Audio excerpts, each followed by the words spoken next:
I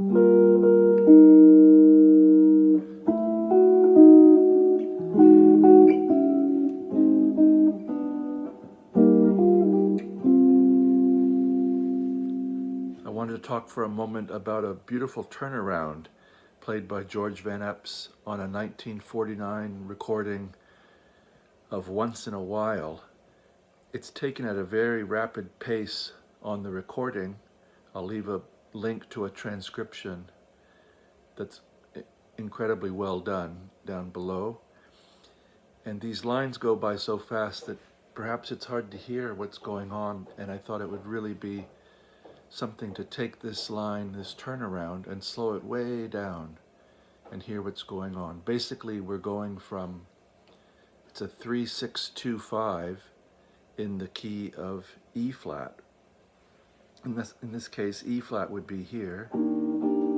That means we would be going from G to C to F to B flat to E flat. So G is the 3, using the major scale as our guide. 3, 6 is over here. That means 2 is here. 5, 1. So 10th fret, 8th fret, 8th fret, 6th fret, 6th fret. So normal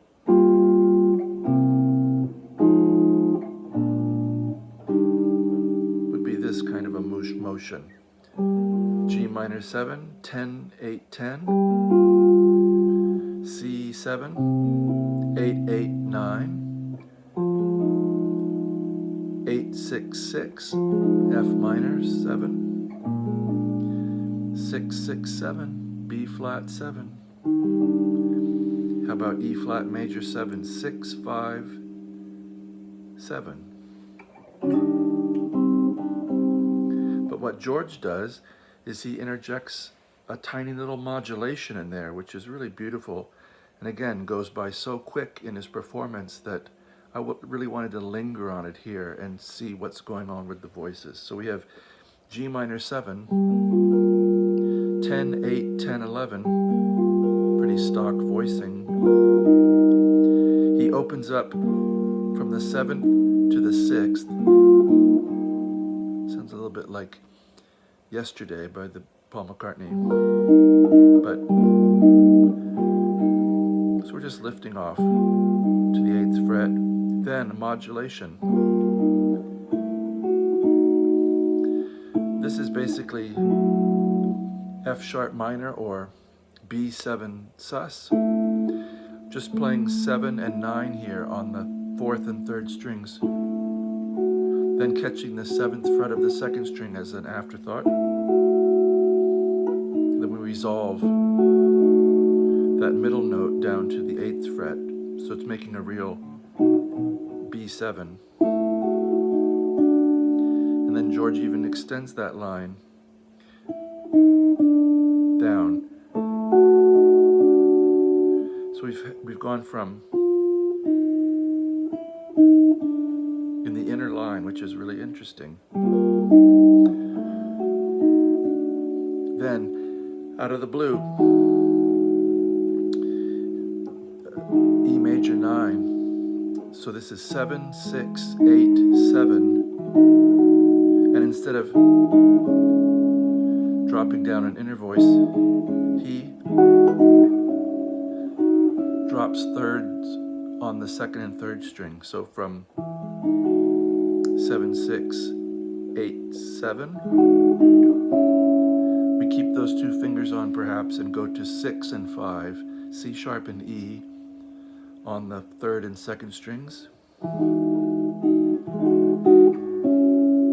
Then a triad, A flat,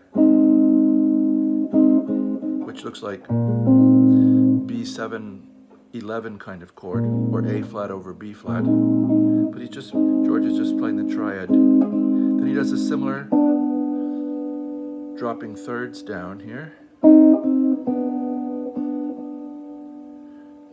I'll go from E.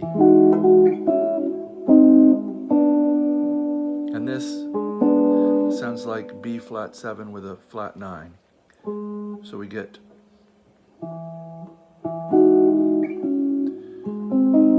6-5-4, A flat triad, and then 4th fret and 3rd fret of the 3rd and 2nd strings. And he resolves to E flat triad, 5-3-4, and this little line. This was a hallmark of his playing when he used a pick back in those days, is little chords with attendant melodies. And you'll find a great variety in his playing. It's really amazing. So that last part again.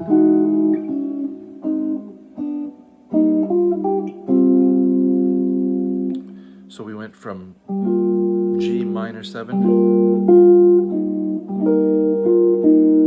to a 2-5 F sharp minor to B7 to E major to the B flat 7.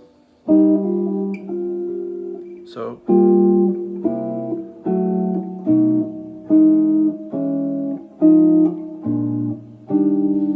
would be what his reharmonized line looks like. 10-8-10, 8-8-9, 9-7-9, 7-7-8, 8-6-8, 6-6-7, 6-5-7. So I hope you've enjoyed this little look into some great inner line work from George Van Eps. I will put a link to that great transcription down below, and please let me know if you have questions or other topics you'd like to see me address in these little lessons. And I appreciate your kind attention, and thank you very much.